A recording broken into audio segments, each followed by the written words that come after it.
and Jake, myself, BBD, and we had an all-time sports weekend this weekend between the football. We had a couple more big signings. Dansby signs kind of the last full-blown big signing of this MLB free agency. Benny, a couple other guys dropped, but I think we're going to do the football, and then we will do Dansby and the shortstop contracts and kind of where they landed, what we like and what we don't like. But we have to start with the football. Congrats to Messi's Argentina. We got Argentina, France, 10 a.m. And anything at the highest level. That's always the answer, whether it goes to Olympics, whether it goes to soccer, anything at the highest level is always going to be the best. And we had high level / absolute chaos disaster football this weekend. And it started on Thursday night as Brock Purdy and the boys got it done against the Seahawks. Kind of don't care. Story is the Niners are rolling. Brock Purdy, George Kittle making friends for fantasy football reasons. The story really starts on Saturday. So, all right, we get Saturday football, right? College football is out. NFL is claiming as many nights of the week as they can. And the Colts, Jeff Saturday, after the bye week, he's fighting for his job. The owner clearly wants him to have it. The Vikings, are they fraudulent? Nobody likes them. 33-0 at the half. The Colts were rolling on the Vikings, and then it became almost a joke. I think if anyone was texting with their buddies or watching the Saturday games, it was almost, especially now that the U.S. is in a sports gambling world, it's like, Vikes will probably come back. NFL, they're the better team. Big lead like that. Matt Ryan. Oh, no. They did. I'll be honest. I got in on the action. Shout out DraftKings. $15 when they were down 20-0. Got like $65 out of it and didn't deserve it because Colts, what are you doing? They only scored 3 points in the second half. If they basically had kneeled on the ball the whole time, they would have won. Kirk Cousins and the Vikings, they go to 11-3, literally the largest comeback in NFL history. And it's what do you do with any of that? Because the Colts have stunk. The Vikings are fun. Like that's where everyone's deciding to land on them. It seems like they should not be 11-3, but they are. And like we did a couple weeks ago, you like Dalvin Cook, you like Jefferson, you like Hawkinson, the tight end. Cousins is Cousins. I mean, he ends up throwing for 460 in this. That I don't know. He's kind of aging well. In a couple years where we've seen some of the veteran favorite QBs, Brady, Rodgers, it feels like they're falling off. Kirk Cousins is rolling. Maybe it's the signature win the Vikings need to get some respect.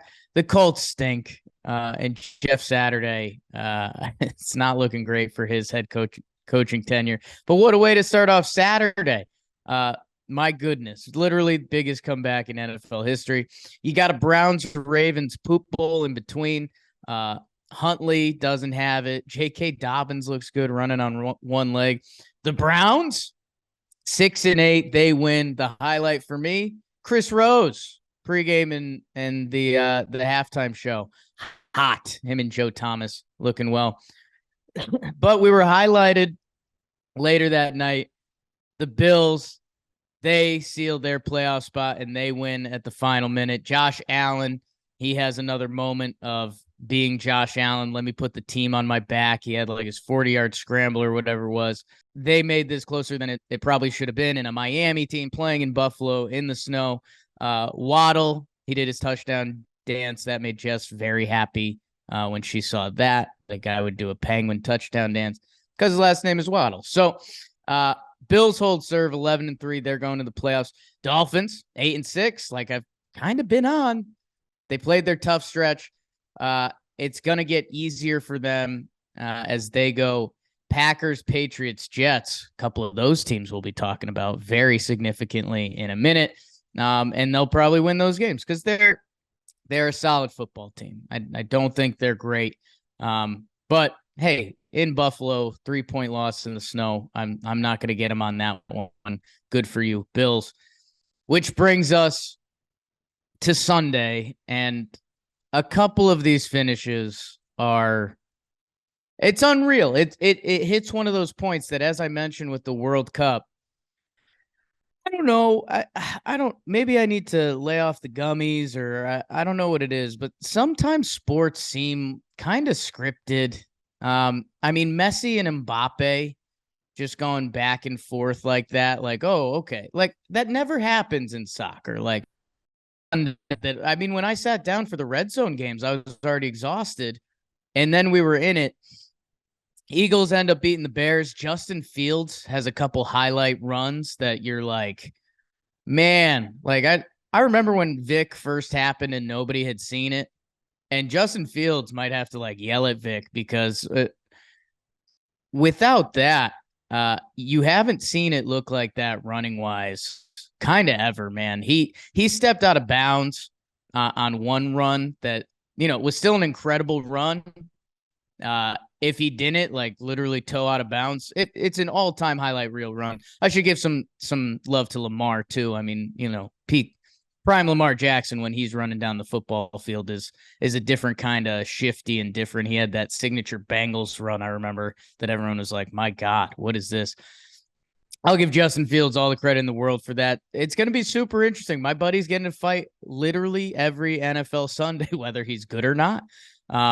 And there's a pretty good argument that the Bears stink.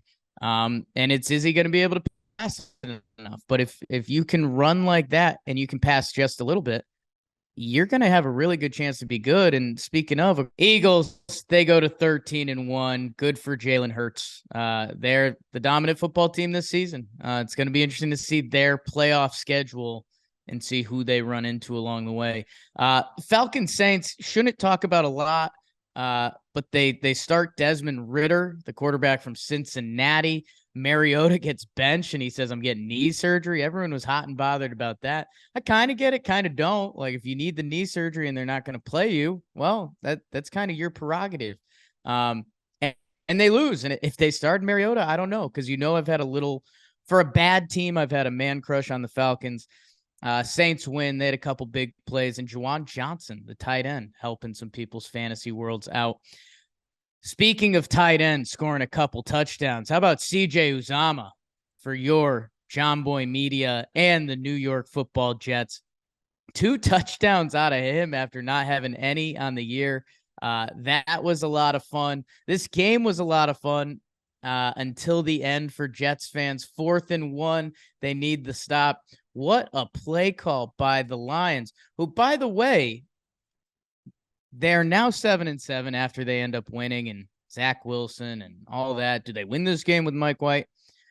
The Lions are like a video game. They're like a Madden franchise gone rogue. Defensive coordinator Aaron Glenn, who a lot of you are probably familiar with from playing D-back in the league. Dan Campbell's the head coach. The offensive coordinator, Deuce Staley. Like, it's literally when Madden started adding the feature where like coaches retire and then or players retire and then you could like hire them. It's like, oh, they're into coaching now. And you're like, all right, this is kind of fun. The Lions are doing that. They are also 7-7 after being 1-6. Jets fans, tough one at MetLife playoff.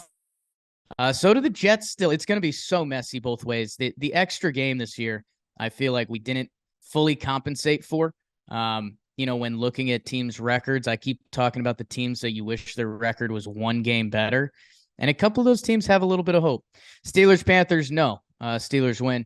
Jaguars, how about them? They beat the Cowboys. So this is when the chaos really starts to begin, right? Like, Cowboys, Jaguars, everyone's drinking the Trevor Lawrence Kool-Aid, but the Cowboys go up. They go up 17. Jaguars, they're fighting back. They do it. We're going to OT. And then the pick 6, Rayshon Jenkins. Have a day, kid. We don't give enough cornerback love here. But how's your 18 tackles and 2 picks? And including the game-winning pick 6 for the Jaguars, who are 6-8. Happy for the Jags. Everyone's going to kill the Cowboys. I don't know. That Jaguars, again, there's a couple teams you wish you could switch records with of the way they're playing. The Jaguars are one of them. Who else? Like the way the Ravens are playing now.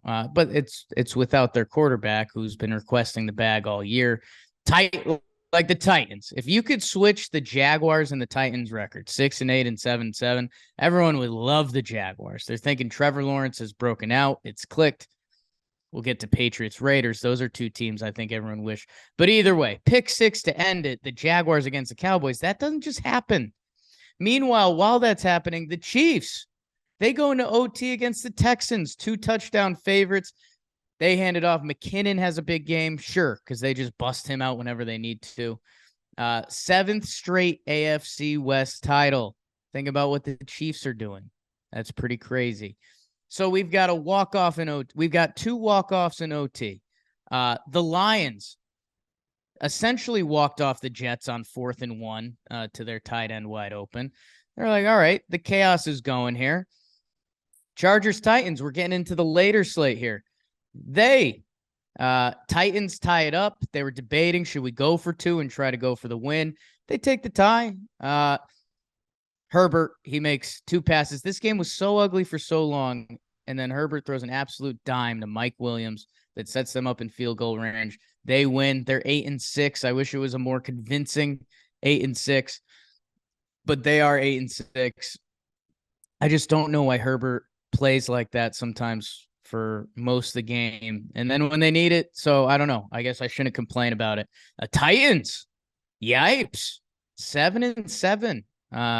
After giving them and Vrabel a lot of love as a class team, end up getting rocked in the second half. And everything that was lucky in the first half went the Bengals' way. They win 34-23. Bucks turned into a clown show for a little bit. The ball was just on the ground. Bengals, they put up quick math, 32 points. 31 points in the second half, 31-6. Pretty insane, but it all pales in comparison to one of the more famous plays that we'll remember in our lifetime. Patriots, Raiders, we got Belichick, we got McDaniels. The Raiders, they've been my litmus test team. Hey, it looks like they've got this one on the road with the Raiders. They would go to 8-6. Derek Carr throws one up to Keelan Cole. They call it a touchdown. Boy, do those camera angles look like it was not a touchdown. You look at that second foot and where you want it to be, and it was not there. How do we not have another camera angle on the other side to see if it wasn't? Because I'm not going to fully refute that it wasn't in, and that's the whole point of the replay system and all that. But you need that other angle because there's so often you see it from that side that you can't see it from the other, and you couldn't see this, and that's why they couldn't overturn it. Incredible throw, incredible catch, but either way, tie game, 24-24. Patriots get the ball. Herbert just did it. Let's get a couple throws. Let's get a field goal. They don't get into field goal range, so, they're doing kind of that final play where are you going to throw the Hail Mary or just give it to one of your guys and let them rack up yards and maybe something crazy happens? Well, maybe something crazy happened. Stevenson, who I love, man, he's a stud. He gets a really nice runoff. His thought process is, man, I got a pretty nice runoff, and I see one of my guys here, Jakobi Meyers. I'm gonna give him the lateral. And hey, maybe chaos ensues if he starts running the other way. Who knows? Crazier things have happened, right? Yes, Jakobi Meyers. And this has been kind of the analysis, and we'll see if anything else comes out. But in the moment, end of the game, you get a ball lateral to you. Every time that's probably ever happened in your career, you continue the lateral. You don't want to be the guy that goes down. So he's got the ball. He's looking around for what to do. He says he sees Mac Jones, which on a lot of lateral plays, they mix in the quarterback because that's normally to get like the second cross-field throw to throw everything off because he's a guy that throws the ball for the profession. Poor sweet Mac Jones gets the ball thrown towards him. Unfortunately, Chandler Jones, former Patriots great, is waiting right there, catches it, gives Mac Jones a stiff arm from hell. From pure hell. It's, sometimes we forget the level of athletes. I'm in the warehouse right now. Chandler Jones and Mac Jones, outside of Mac Jones throwing a football and running the offense, very different athletes. And man, He laid into him with a stiff arm. Mac Jones had no chance. Patriots lose. Changes their whole postseason outlook. The Raiders get a miracle win, which, man, they needed after their rough start to the season. And it's got to feel good for McDaniels against his old team, Chandler Jones against his old team. And Patriot fans are straight up reeling, man. They were down in this game. They came back, and then they lose on one of the worst laterals. And, I mean, that touchdown catch before, it probably wasn't a touchdown. That Patriot fans are still shook and not really sure what to do. I mean, it feels like Mac Jones isn't the answer. It feels like Belichick's in a very different place than prime Belichick used to be. And one of the worst losses all time that everyone it felt like everyone watched it out of the side of their eye because it was just like the final play and nothing's going to happen here. We get ready for overtime. And it's one of the craziest plays of all time that set up BBD's G-Men. Oh, per usual, I forgot. Broncos win over the Cardinals 24-15. Great game. Ripien slinging it at quarterback for the Broncos. Their defense is actually really good, and they've been really good the past couple of years. That's the frustration. The New York Football Giants and the Washington Commanders, a pseudo playoff game. They had Kornacki on before the game showing the percentages. If either of these teams win, goes to like 90% chance they make the playoffs. If they don't, it's like 30s. The Giants kind of dominated this game. Kayvon Thibodeau have a moment. Strip sack touchdown. Collinsworth was freaking out about the game he was having, almost too much. He was playing good, but Collinsworth was going nuts. Saquon did enough of Saquon things, and then he even got in a rhythm late when it looked like they were in control, busting out the spin moves. And that one spin move he hit, he was landed in a juke that if he got out of that, that would have been an all-time highlight reel. Either way, Daniel Jones was in control. Dable was in control. The G-Men win on the road, 20-12. BBD, how you feeling? You feel really good, Kayvon. You were looking for like that kind of game from him. Like he's been like kind of under the radar, very good so far this year. Missed a little time to injury early, but I was kind of looking for him to have a moment, and last night was certainly the moment, especially that first half. I haven't seen that dominant a half on that side of the ball in a very, very long time. They believe, man. They believe in what they're doing. Thibodeau has his like full-blown breakout game.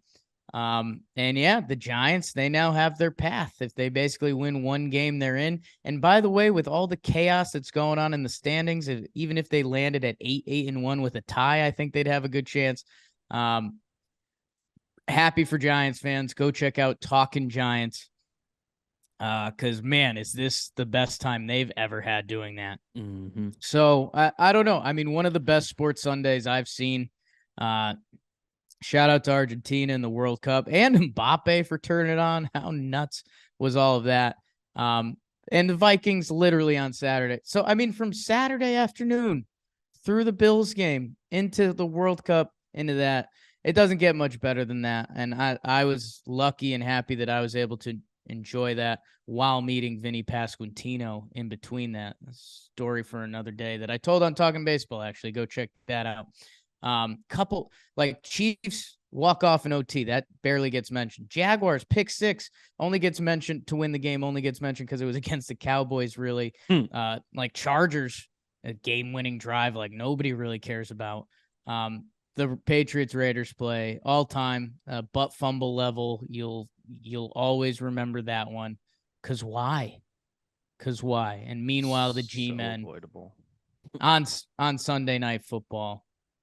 They get a signature win, which they and Daniel Jones haven't had, man. Daniel Jones is so boring. He's funny. I mean, my God. The craziest part about the Giants season is like, still have no idea. Like, is he good? Right. I'm one of the more pro Daniel Jones people. Like, so sure. I don't think he knows he's good enough, but on the whole, we still have no idea. I think he's pretty confused. I think he's not sure. Like that's what it looked like in the post game. Like I'm trying my best, but I'm I'm not sure. Like I don't know if Dayball and the guys deserve me. We'll see with that. Let's get them in a playoff game and give Dayball a game plan. Let Saquon go. And by the way, we talk about Justin Fields not having talent around him. I mean, Richie James and who's that other guy catching balls? 16. I forget his name. Hodgins is number 18. Hodgins. Yeah, dropped from the Bills partway through the season, so he knew Dable previously. Comes over and he seems to make every big play. That really doesn't get discussed enough. Good, happy for my G-Men friends. And that's the football weekend